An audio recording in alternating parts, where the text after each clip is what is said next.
undang-undang itu kan mengharuskan kenaikan pajak itu dilakukan tiap 3 tahun sekali. Tiap 3 tahun sekali, bahkan itu bisa lebih, diperbolehkan lebih, ya. Karena pajak ini adalah sumber utama pendapatan untuk pembangunan. Tapi pada kenyataannya kan selama kurun waktu 14 tahun itu tidak pernah dilakukan. Jadi kalau kita hitung sesuai dengan undang-undang, tiap 3 tahun sekali, 2011, 2014 harus naik, 2017 harus naik, 2020 harus naik, 2023 harus naik, hingga sekarang ini, ya itu bisa justru lebih dari 1.500%. Ya, jadi kalau kita hitung sesuai dengan tahapan yang diatur oleh undang-undang, naiknya itu bisa lebih dari 1.500% atau mungkin sekitar 2.000%. Tapi ini hanya kami lakukan sebesar 250%. Jadi 250% itu adalah dampak dari 14 tahun tidak pernah dilakukan. Satu itu, yang kedua, keuangan Kabupaten Pati ini sangat minim. Hanya 15% dari APBD. Pendapatan daerah itu hanya 15% dari APBD. Bahkan tepatnya hanya 14,5% dari APBD. Kalau itu di bawah 25%, pembangunan pasti itu sangat berat. Apalagi ini hanya sekitar 15% dari APBD. Jadi kita itu memang berusaha untuk menggali semua potensi daerah.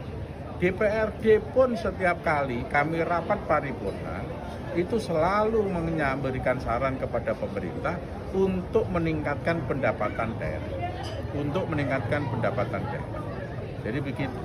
Dan dari kenaikan pajak sebesar ini, kami itu hanya mendapatkan 36 miliar.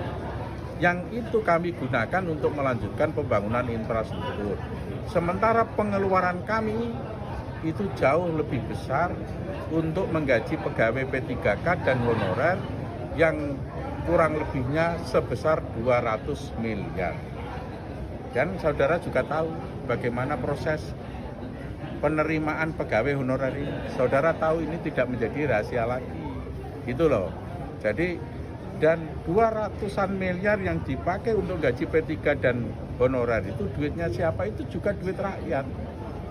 Jadi duit rakyat ini yang dipakai untuk menggaji mereka. Gitu. 36 miliar kami dapatkan untuk membangun jalan, tapi sekitar 200 miliar yang uang rakyat itu dipakai untuk gaji. Jadi ini masyarakat harus paham, harus tahu.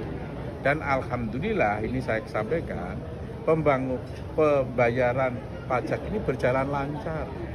Sampai sekarang sudah hampir 50%. Dan kemungkinan besar paling lambat bulan Oktober itu sudah lunas. Kalau di tahun-tahun sebelumnya lunas itu di bulan Desember, di tahun ini kemungkinan besar Oktober sudah lunas. Dan bagi warga yang memang kondisi miskin ekstrim, kondisi sangat tidak mampu, kita bebaskan, tidak bayar pajak. Ya kan? Itu maka saya menghimbau kepada seluruh masyarakat Kabupaten Pati, setiap elemen tolong dijaga ini. Ya, supaya situasi Kabupaten Pati aman dan kondusif. Kalau tidak aman, tidak kondusif, investor itu juga males. Juga tidak mau investasi di Kabupaten Pati. Kan ya juga merugikan masyarakat. Karena masyarakat butuh lapangan pekerjaan. Jadi kami ini tidak melarang demo. Silahkan demo. Kalau sampai kalimat kata-kata seperti itu, saya yang kemarin 5.000 silahkan, 50.000 silahkan. Itu saya tidak menantang rakyat. Saya hanya menegaskan bahwa keputusan saya terhadap hal ini itu sudah bulat, sudah tepat demi pembangunan pada rakyat. Jadi saya tidak menantang rakyat, masa rakyat saya saat tantang. Jadi itu hanya keputusan, bahwa ini keputusan yang tepat. Kalau mau demo silakan, mau penggalangan dana silakan. Tapi yang kemarin ditertibkan itu karena besok itu akan prosesi kirap, boyongan, dan dia berada satu tempat yang mengganggu itu, gitu loh. Dan dari pihak pemerintah, Satpol PP tidak melakukan anarkis, tidak melakukan kekerasan sama sekali. Kata-kata yang kasar saja tidak, gitu ya. Tapi di framing sedemikian di seluruh Indonesia itu seolah-olah Kabupaten Pati ini situasinya mencekam.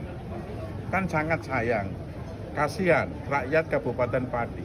Investor akhirnya menjadi berpikir ulang untuk masuk ke sini. Jadi dampaknya ini besar, maka saya mohon semua elemen masyarakat Kabupaten Pati tahan diri. Ya, demi Kabupaten Pati yang kita cintai.